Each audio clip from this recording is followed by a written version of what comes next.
Hey everybody, Eric Switzer here at PAX West in Seattle. I'm talking with Jesse Snyder from Nant Games about MythWalker. How are you, Jesse? Great, thanks for having me. Yeah, so I just got to see a little bit of the game. First of all, it's a GPS game. Right. So can you talk about what's interesting to you about that genre? Why make a GPS game? Yeah, that's a great question. I'm a big fan of GPS games in general. Like I do a lot of geocaching, like I have geocaches like hidden out in the world already. I just like games, I like the idea of just being able to move around the world and having like a gameplay layer that just exists that, you know, you're almost in like on a kind of like a secret club, like, you know what I mean? Like it's like you and then like the people that are also playing it kind of like, oh, hey, like, so I always wanted to make a game like that. My background, funny enough, is actually in AAA games. I worked on a bunch of Call of Duty games. I worked on Halo games. If you ever played Nazi Zombies, I created that for Call of Duty back on World at War. Yeah, so I was like lead designer on World at War. So this is like a big passion project for me. This is something I've been wanting to make for a long time. We were able to assemble a great team to put it together. We got a lot of other geolocation gamers that are super into this, and we really want to take an innovative, kind of like unique spin on the genre. So yeah. Cool. Talk to me a little bit about the studio. Yeah, so we're about 50 people. We're an indie startup. We're self-funded indie startup studio. We're based out of San Diego. But we are a full remote studio. So a lot of our team is located in San Diego because that's where we started. But we've hired people from all over the U.S. And so, we've got great people from all across different, AAA games, but some people that are completely out of games. And we just thought, hey, they're super talented and they're into geolocation games. So we brought them on and yeah, they've been great. Yeah, kind of on brand for a GPS game too, to have a studio that's decentralized. Yeah, of course. Yeah, it works really well. Yeah. And then what's wild too is COVID happened while we were doing this too. And so, some of the features in the game that maybe we'll talk about with like the tap to move stuff was kind of a little bit influenced by that, right? Of being able to like get away more and like not have to be so like locked into your house and all that kind of stuff. So yeah. How long has this been in development? It's funny because the studio really started about 5 years ago, and when we started with some of the ideation around the game was around then. But I'd say it's really been about 3 years of like full development of this game. There's been some R&D and prototype stuff that happened before that, but I'd say like full development about 3 years. Yeah. Okay, cool. So before we get into the gameplay, can you talk a little bit about the world and the story? Yeah, sure. So game's called MythWalker, right? Usually what I like to say is the walker part is pretty obvious, right? It's like the GPS, the moving around the world and all that kind of stuff.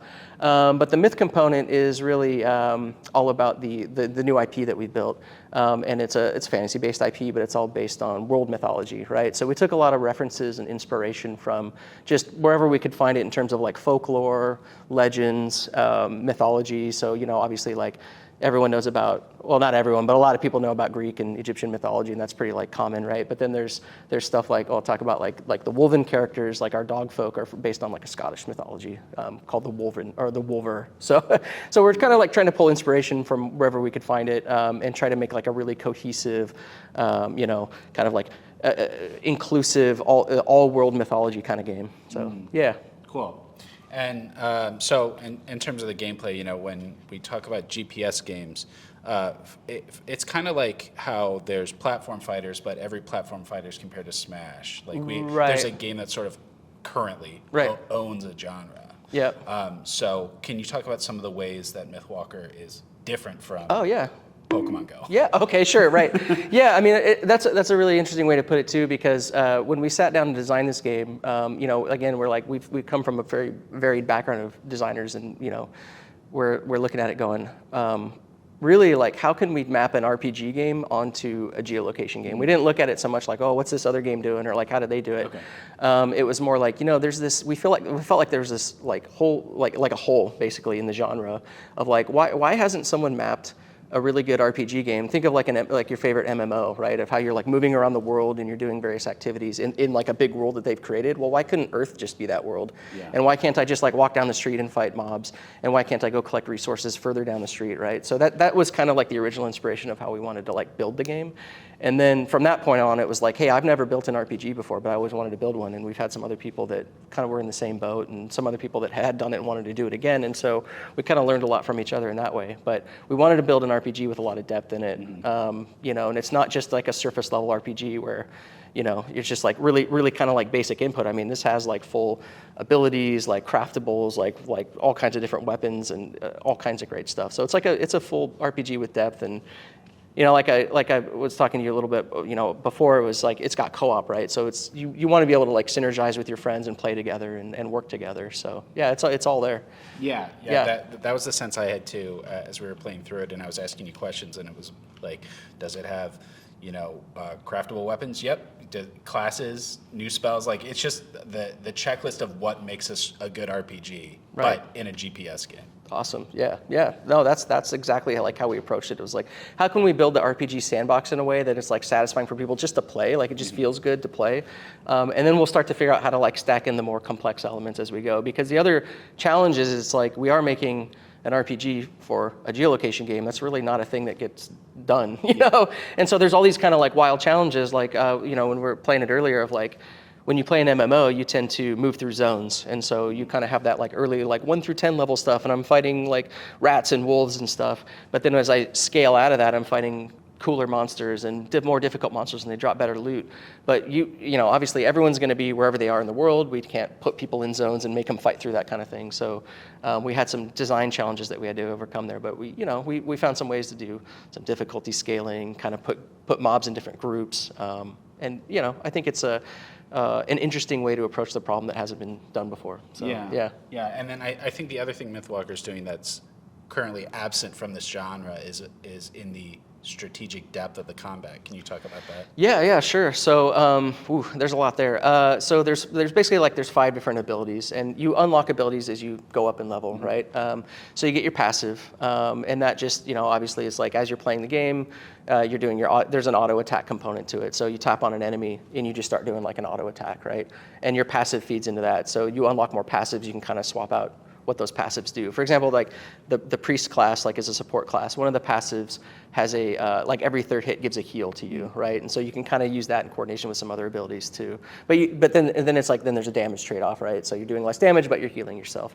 But then there's also abilities like instants. So those are just like one-offs. You just fire them and they go. There's drag and drop abilities. So you actually like hold down on your screen and drag it and release it into the field, and it has some effect. There's tap and hold abilities. You hold down on a button and then you wait and then you let go at its most powerful form. And then there's the ultimate abilities, right? So all these other abilities feed into your ultimate, and then like that's kind of like your get out of jail free card, right? And so you hit your ultimate, it does something super powerful.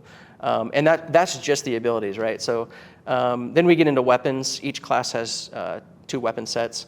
So like, for example, the warrior has, sword and shield and a great sword. The spell slinger has a staff and like a dual wands. And the priest has a great hammer and a mace and a shield, right? And based on which one you select, then you unlock, or you have access to different abilities. So typically for example, for the priest, the great hammer abilities will give you like your heal type spells, right? And so all that stuff kind of works together. Like we mentioned, there's like a crafting system and all that kind of stuff. But then again, like when you're playing with your friends, you're in a co-op situation, you kind of want to strategize, like make sure to pick this loadout, use this ability with this weapon. And just to say, you're not locked to like a weapon class. You have access to both weapon classes. You can just kind of like pick whatever weapon that you want, and that kind of makes sense for what your play style is and what the situation is, right? Yeah. So, yeah. Cool. I'm excited to dig deeper into that combat. Yeah. Another thing I thought was really neat is it's bringing elements of the real world into the game, so things like weather and time of day. But it's not just a cosmetic experience. There's actual gameplay ramifications to that. Can you talk about that? Yeah, sure. So I mean, it's a geo game, so it was important to like make sure that the world itself kind of played a role in the gameplay, right? So we took a lot of effort into doing things like biomes, right? Mm-hmm. So I think at launch we're going to have 9 biomes, but there's different things like city biome, there's the plains biome, there's forest, there's island, there's like a dungeon biome, there's all kinds of stuff. So based on real world data, we filter that in and we say, oh, well, this should be a city biome. Like right now we're in downtown Seattle, so there's a lot of city biome around downtown. But the further out you go, say if you go over to like Lake Washington, you're going to start hitting like island and like water biome type stuff. And based on what those biomes are, they also kind of help decide like what the mobs that should spawn there, right? Yeah. So like if you're near the water, you're going to get like pirates, you're going to get crabs and that kind of thing. And then the other thing to kind of consider is the time of day and the weather, right? So if it's raining outside, it's going to be raining in game, and it's not just raining at one part of the game. It's like raining in the instances. It's raining in the town hub. So, and then time of day as well, right? So if it's dark outside, you know, it's going to be dark in game, and that means that the undead are going to come out and that sort of thing. So, yeah. Very cool. When do you think people might get a chance to play the game? Yeah, so right now, if you're in Australia, you get to be a lucky player. You could sign up and play today. There's a closed beta in Australia. We're looking to expand the beta. That's kind of why we're here at PAX. We're trying to get people to sign up for expanding the beta into new regions. And then we're still going through some testing in the game. Obviously, there's some bugs to work out and that kind of thing. We're looking to launch this year, hopefully. So we'll kind of see how it goes. We're playing it by ear a little bit. But first, we need to get the beta expanded out, work out some more kinks, and then see how it goes from there. Yeah. So very cool. Thanks, Jesse. Yeah. Thank you. Stay tuned for more from PAX West.